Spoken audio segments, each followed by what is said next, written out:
Alright, I'm back. Let's see, 10:40 at night and wrong number. Yeah, great. There we go. I'm thinking these plates have been together for a while. See how thick that one plate is there? That's pretty thick. There we go. So that's all glazed up and also full of oil, soaked. This is supposed to be a dry clutch, and it ain't very dry. This one has a very little bit of rust, but not really where the plate goes, so that's pretty good.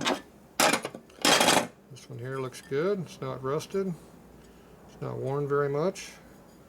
These are still very usable. Just got to clean all the muck off of them. And they look like they're still flat because I don't see any weird looking wear marks.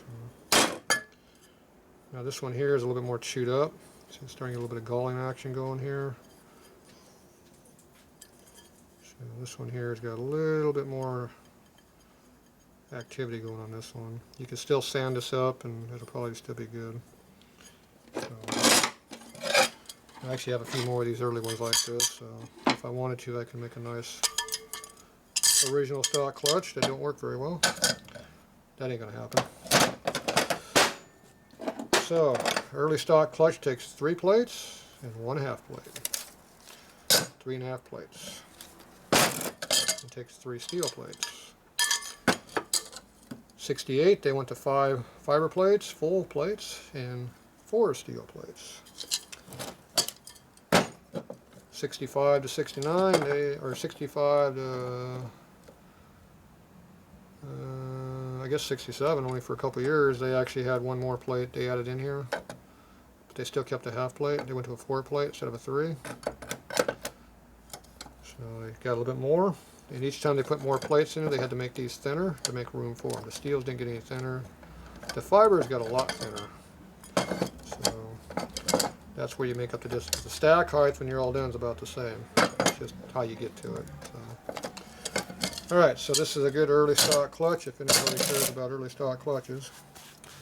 I know I don't care about them, but if you do, that's what they look like. Now these here can all be cleaned up, put in an oven, baked all the damn oil and grease out, so you got to take them up probably about 500 degrees, get them, or at least 4 to 450, get all the stuff burned off. It'll turn to ash, all the oil. The asbestos plate won't give a squat about being hot. And then you take them out some nice concrete, lap them in a little bit out there on the concrete, get a nice smooth surface going again, and you got a plate that's reusable. That gets rid of all the oil and gets rid of the glaze.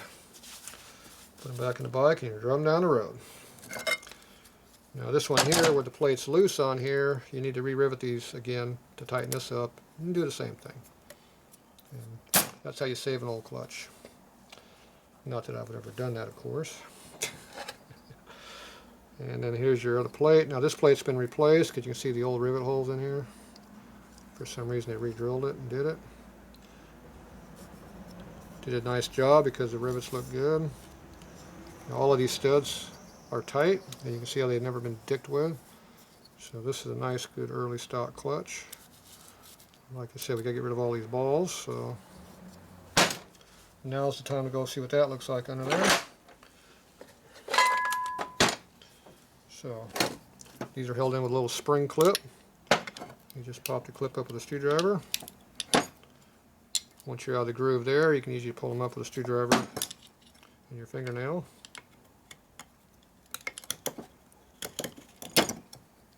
And then it's off. So we got 3 of those because we have a 3-stud hub. Now you have 10 studs here, but you only got 3 that have the nuts on them. That's why you call it a 3-stud. A 5-stud would have 5 of those sticking up, and a 10-stud wouldn't have 10 sticking up. It's a toss-up whether 3 or 5 is any good. 10 is definitely stupid. Way too much work.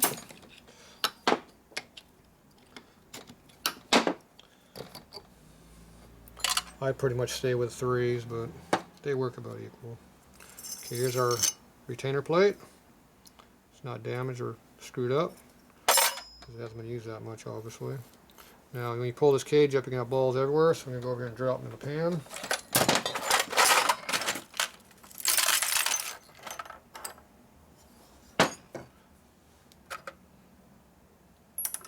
Okay, so here's your ball bearings in here. See what they look like. They just sit in there like that. Whoop, where you can see it. They're held in with grease when you first put them in. And they work just as good as the rollers, except it takes a lot more of them. And you have less bearing area, so it eats the hub up more. I'm going to knock all these rollers out over here, or balls. So far I only dropped one on the floor. Kind of messy. Some of this grease is paraffin now, I think. Okay, I got them all out, I think. So when you get them all out, you can see how it's a recessed hole that they sit in. That's why they have this coining action going here on the outside edge. That's what retains the ball in there, keep it from falling out. So the Big Twins and the 45 have the same design but different size parts. Okay, here's our hub. See how it's not tracked too much. Got a little bit of rust right here in this one spot. Once again, that residue material on there that's like paraffin wax is supposed to be the lubricant. Okay, that is flaking right there.